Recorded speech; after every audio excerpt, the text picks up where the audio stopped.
Hi, it's Barry Moore back with another Tactical 20 podcast.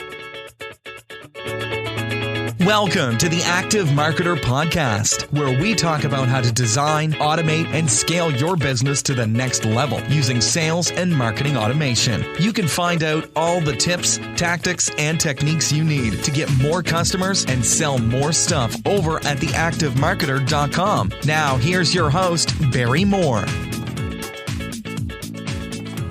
Hi, I'm your host, Barry Moore, and this is going to be another Tactical 20 podcast. The Tactical 20 podcasts are all about giving you an actionable tip, technique, or tactic that you can take away and implement in your business in less than 20 minutes.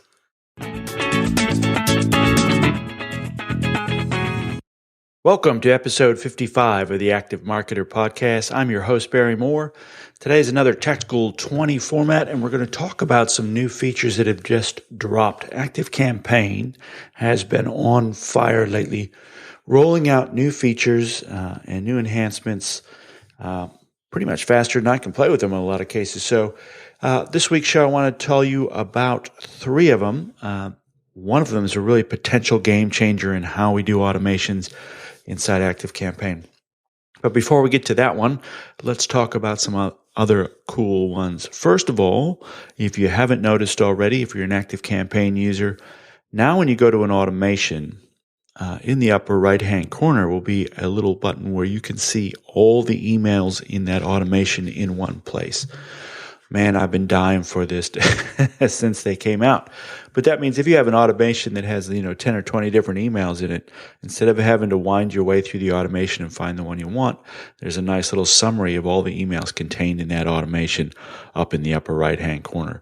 And not only that, you can click the window open and you can see what the open rates are for each of those emails all in one place. So it's a nice way to kind of have a dashboard to go, right, oh, look, everyone's falling off at email 10 or email 11 or whatever. Let's see what the problem is with that. Maybe we can rewrite that, look at the copy, for example.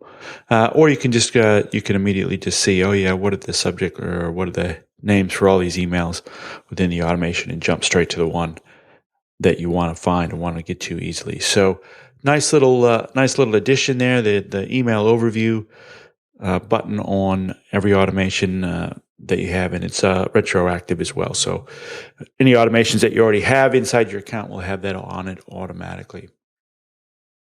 Another new fantastic little thing that dropped just the other day is there is now a Chrome extension for ActiveCampaign.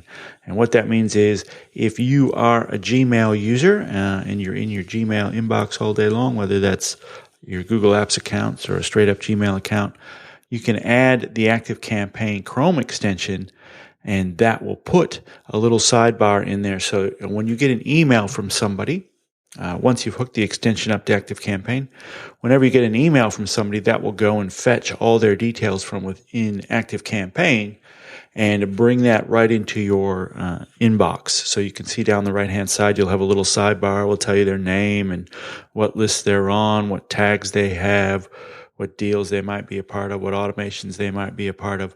So you can see all that information on somebody when someone sends you an email. You can see all that information on somebody without having to dive into ActiveCampaign and get it. And it will fetch it all straight from ActiveCampaign. So now you get a pretty powerful combination of your Gmail inbox and all your ActiveCampaign background information on that particular person. Pretty cool. So if you've ever used something like Reportive, where there's a little sidebar window there that tells you their LinkedIn profile and things, very similar to that. So all your ActiveCampaign information, nice and tidy, right inside Gmail. Now, the last one we're going to talk about, the last of the new features we're going to talk about is the game changer. It's called goals. So now you can have a goal associated with an automation. And what that means is, now most of the time, most people have had these informally, right? Where like the goal of this particular automation is to upsell someone onto product XYZ, right? So you've always kind of had that in the back of your mind.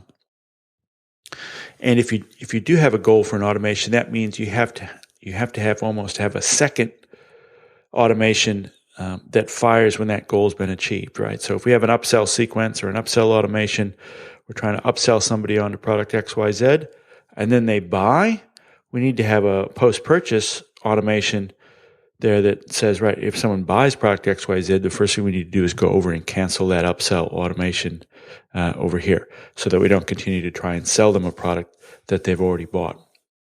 Well, now it's official. You can actually add a goal to your automation. You can say the goal of this automation is to do X. And when that's complete, I want you to take these actions, right? So straight from within that one automation, you can say, I have an upsell automation. The goal of upsell automation is to buy product XYZ. So the goal inside there would be something like, when the goal would be when the contact has purchase equals product XYZ tag, we want to end this automation and start the post-purchase automation or something like that. And you can jump to that goal, those goal actions. You can jump to those goal actions from anywhere inside the automation. So once that goal takes place, once that trigger takes place for that goal, then all the associated actions for that goal will fire as well. And the cool thing too is then at the top of your automation, there's a little conversion rate thing there. It says, right, this automation converted to our desired goal 57% of the time or something like that. So you get an instant indication of how effective that automation is. And then, as I said, if you want to try and optimize that, you can kind of dig into the stats around the emails, which emails are, where do people seem to achieve that goal? What emails do they seem to fall off on with engagement, etc., and try and tweak and raise that conversion rate for that particular automation.